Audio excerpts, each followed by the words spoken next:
Bonjour mesdames et messieurs, merci de nous rejoindre pour cette nouvelle édition de 15 heures. Voici les principaux titres de ce journal. Le président de la République, Ismail Marguerite, a reçu ce mercredi en milieu de matinée au palais présidentiel le président directeur général d'Azerbaïdjan Airlines, M. Jahangir Askarov. Et dans le monde, la sécurité en Afrique centrale en discussion à l'occasion de la tenue d'un sommet régional ce mercredi à Libreville, la capitale gabonaise. Voilà donc pour les titres. Merci d'être avec nous pour suivre cette édition de 15 heures. Le président de la République reçoit le PDG d'Azerbaïdjan Airlines. Le chef de l'État, Ismail Marguerite, a reçu ce mercredi, en milieu de matinée, au palais présidentiel, le président directeur général d'Azerbaïdjan Airlines, M. Jahangir Askarov. Les voies et moyens d'accroître le niveau d'échange entre les deux pays, notamment dans le domaine de l'aviation civile, ont longuement été abordés au cours de cette rencontre. L'ambassadeur de la République de Djibouti en Russie et à Azerbaïdjan, M. Mohamed Ali Kamil, ainsi que le président de l'autorité des ports et des zones franches, M. Aboubakar Omar Hadi, ont assisté à la rencontre entre le président de la République et M. Jahangir Askarov.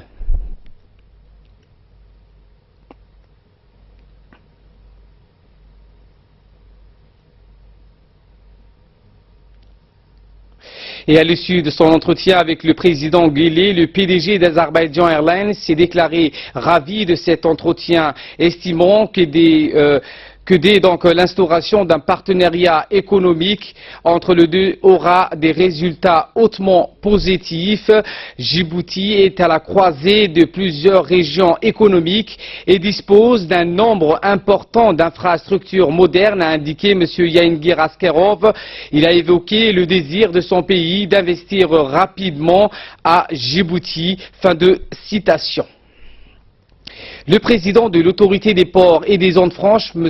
Aboubakar Omar Hadi, a pour sa part insisté sur les capacités de transfert technologique et de savoir-faire que les deux pays peuvent mutuellement s'apporter et partager.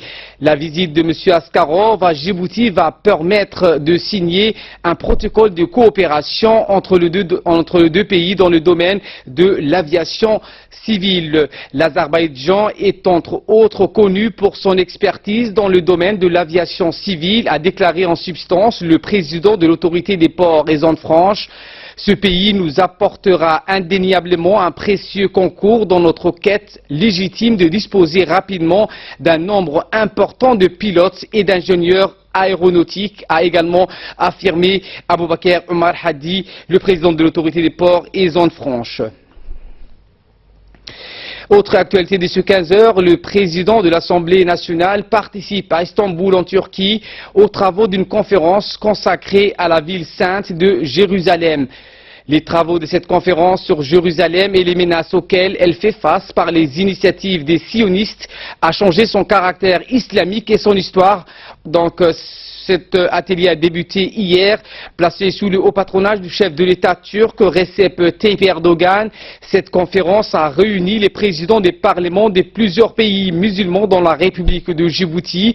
Dans son discours, le président de l'Assemblée nationale, Mohamed Ali Hamad, a retracé l'histoire de la ville sainte et a dénoncé donc les exactions de l'État sioniste d'Israël à l'encontre du peuple frère palestinien.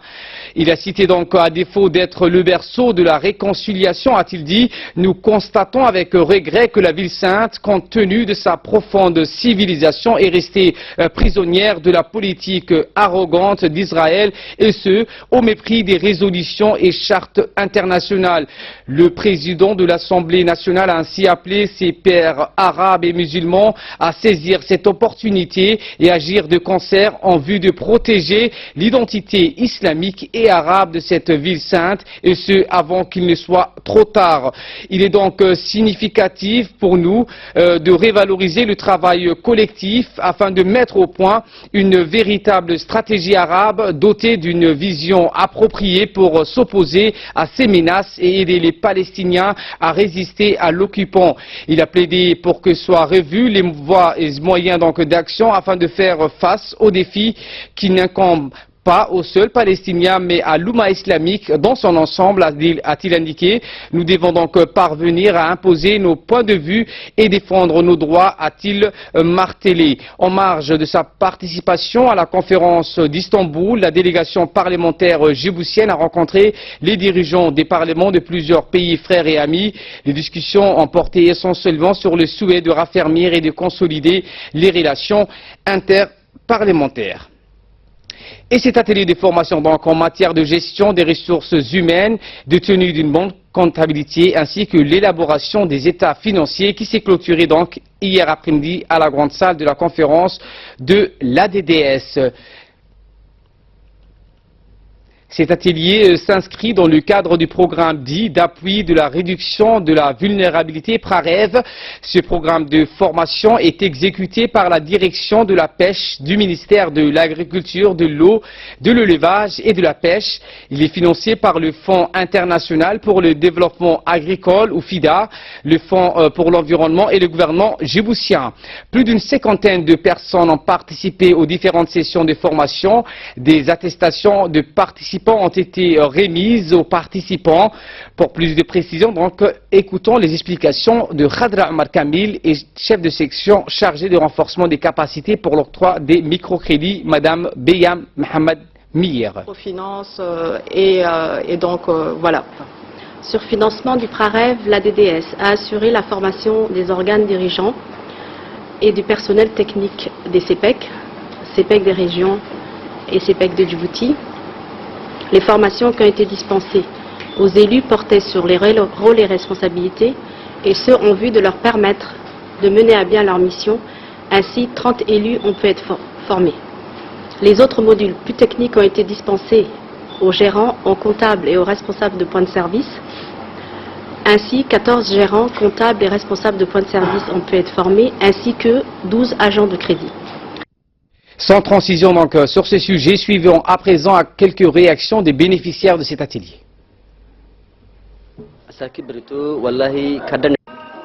En fait, moi je viens de la région du Nord, plus précisément d'Obok. Nous avions participé à un atelier de formation concernant un appui technique de la part de la DDS, dont le financement a été fait par le projet PRAREV. Nous avions appris pas mal de choses, c'était souvent notre travail quotidien, sauf que là, en fait, on a en profité pour en avoir un peu de renforcement des capacités, ce qui nous a aussi permis d'apprendre beaucoup de choses, tout comme on le voyait en pratique. Là aussi, il y avait la participation des autres régions, nos frères du Sud, il y avait aussi la CPEC de Djibouti qui a participé avec nous. C'est une formation très réussie, on est tous satisfaits de cette formation. Nous remercions très fort à notre formateur, M. Abdourahman, et à notre directeur aussi général, ainsi que notre directeur de la microfinance. C'est grâce à eux qu'on a pu avancer un peu dans la formation. Nous recommandons encore d'autres formations plus enrichies que cela. Et je remercie tout le monde, je remercie aussi le projet PRAREV aussi qui a pu nous financer nos déplacements et notre formation. Merci à vous tout le monde. Dans le cadre des activités de sensibilisation et d'information pour l'abandon de toute forme d'excision, le ministère des Affaires musulmanes, de la culture et des biens WARF a organisé ce matin une rencontre avec les leaders religieux afin de contribuer à réduire progressivement le recours à de telles pratiques. Cet atelier de sensibilisation est organisé avec l'appui du Fonds des Nations Unies pour la population, le FUNIAP. Cet atelier est coprésidé par le directeur par intérim des affaires administratives et financières au ministère, M. Okiye Kaurah, et la coordinatrice du genre du FUNIAP, Mme Amina Abdelkader. Les leaders religieux issus de Djibouti-Ville et les 5 régions de l'intérieur ont mis l'accent sur les positions de l'islam, sur les problématiques liées aux MGF, la santé des mères et les naissances. Des grands efforts de sensibilisation et de vulgarisation sur les conséquences des mutilations génitales féminines sont ainsi poursuivis. Les ulémas et hommes de foi ont constitué un réseau chargé de coordonner leurs efforts. Écoutons donc à présent la coordinatrice et responsable des questions liées aux femmes ou genre du FUNIAP, Amina Abdelkader. Qui est partie de l'Égypte. Ce réseau régional regroupe un certain nombre de pays de la région, dont Djibouti, l'Égypte, le Yémen, la Somalie. Il y a eu un début de travail qui a été fait à Djibouti en 2015 avec la fatwa, la déclaration de la fatwa de nos frères de la Somalie. Les leaders religieux Djibouti ont joué un grand rôle dans la déclaration de cette fatwa et dans la facilitation du dialogue de cette fatwa. Actuellement, le dernier voyage qui a été fait dans le cadre du partage d'expériences entre pays, Djibouti a été nommé comme étant le secrétaire général de ce réseau des religieux au niveau de la région qui s'appelle Shamkhat. Les animateurs de cet atelier ont exprimé de leur côté l'importance de la constitution de réseaux de coordination pour rendre plus efficace la lutte contre l'excision féminine. Ils ont appelé tous nos citoyens à agir dans ce sens et à participer au changement de comportement face aux MGF. Après les fortes pluies qui se sont abattues sur le pays et continuent encore par intermittence, des opérations de pulvérisation d'insecticides sont menées par l'Institut national de santé publique. Les dernières opérations ont été effectuées dans les grandes artères de la capitale, mais aussi dans les quartiers populaires de Balbala, Boulaous et les zones résidentielles du plateau et du Héran. L'objectif principal de ces opérations est l'élimination donc des moustiques, des mouches et vecteurs donc de maladies. D'autres interventions d'envergure sont programmées pour les 2 prochaines semaines dans l'ensemble des 3 communes pour la seconde fois.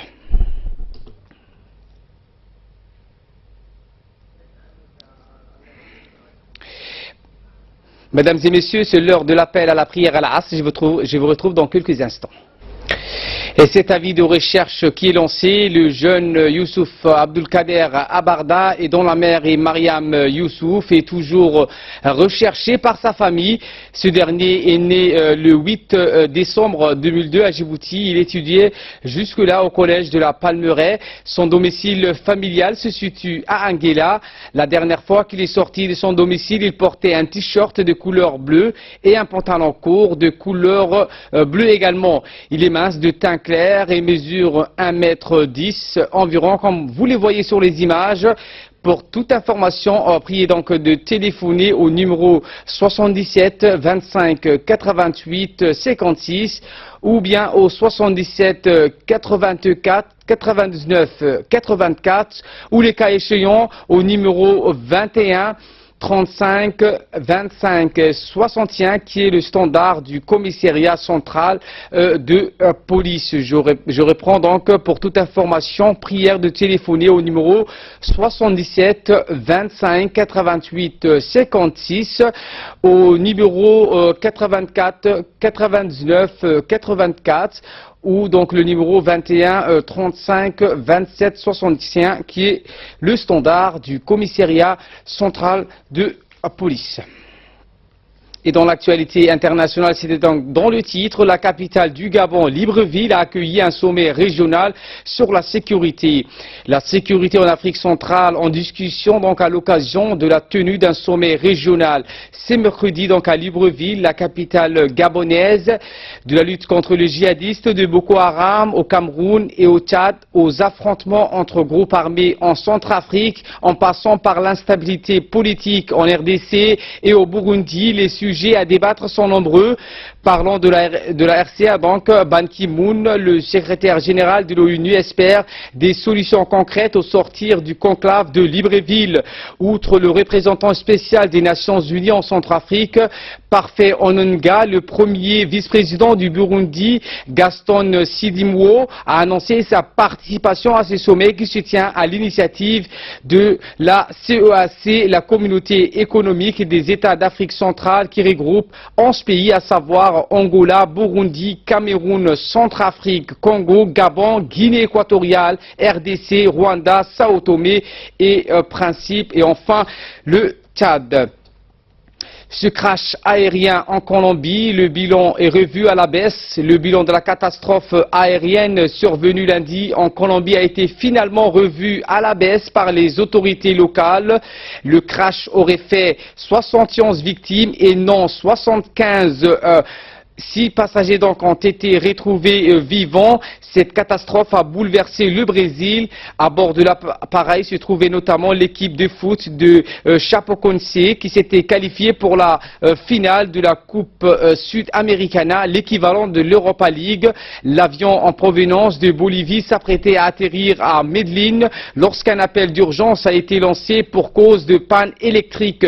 Alfredo Bocanegra, le directeur de l'aviation civile, a indiqué donc que dans ce genre d'enquête, on ne peut pas écarter d'autres causes. Le témoignage des survivants sera précieux, tout comme d'autres facteurs. Nous allons ouvrir une enquête qui, nous l'espérons, sera différente au regard des autres accidents qui se sont produits dans des lieux très éloigné. Ici, le site de l'accident est restreint. Fin de citation. Une 7e victime a été retrouvée vivante, mais est décédée lors de son transport vers l'hôpital. Selon les autorités colombiennes, les conditions du météo étaient donc mauvaises au moment du crash. L'appareil s'est abîmé dans une zone montagneuse, difficile d'accès à 50 km de la capitale colombienne. L'enquête devrait donc néanmoins rapidement progresser demain et après-demain. Merci donc de votre aimable intention et bon après-midi. Restez avec nous tout de suite. C'est le Focus avec Samatar Saïd. Bienvenue dans le menu de Focus avec nous sur ce plateau. Samatar Saïd, bonjour. Samatar. Bonjour Ali. Donc 30 ans après le drame, Tchernobyl sous cloche. Oui, en fait, c'est un grand jour pour la sécurité nucléaire et pour l'Ukraine. 30 ans après le catastrophe de Tchernobyl, le dôme de confinement financé par la communauté internationale a été mis en place au-dessus du réacteur accidenté de la centrale nucléaire. Le président ukrainien n'a pas caché sa joie. Aujourd'hui, le constructeur garantissant une centaine d'années de sécurité nucléaire, beaucoup de gens ont eu des doutes, beaucoup n'y croyaient pas. Mais félicitations, on l'a fait. 30 ans plus tôt, après l'accident, a ajouté Hans Blix, un chargé du projet de la douleur, et le coût sont encore lourds, mais le processus de guérison a fait un long chemin. Le fait de rapprocher les deux moitiés de l'énorme arche et de glisser le gigantesque abri au-dessus du réacteur historique, c'est comme fermer une plaie, une blessure nucléaire qui nous appartient. L'arche a 3 objectifs: confiner les matières radioactives, permettre le démantèlement du vieux et sarcophage soviétique, et enfin de traiter les déchets radioactifs. Elle est si grande qu'elle pourrait recouvrir le Stade de France ou le Statue de la Liberté. Elle ne serait opérationnelle que dans un an, en novembre 2017. Le temps d'installer et mettre en service ces divers équipements. Eh ben, je vais vous le rappeler encore une fois, en fait, 30 ans après le drame de Tchernobyl, ça signifie que le 26 avril 1986, à 1h23, le réacteur numéro 4 de la centrale soviétique Tchernobyl, dans le nord de l'Ukraine, a explosé au cours d'un test de sécurité provoquant la plus grande catastrophe nucléaire civile à ce jour. Et c'était le 26 avril 1986, 2 mois après que je suis né, quoi. Merci Samatar pour ces précisions. Merci à vous de l'avoir suivi. Très bonne suite de programme sur Télé Djibouti.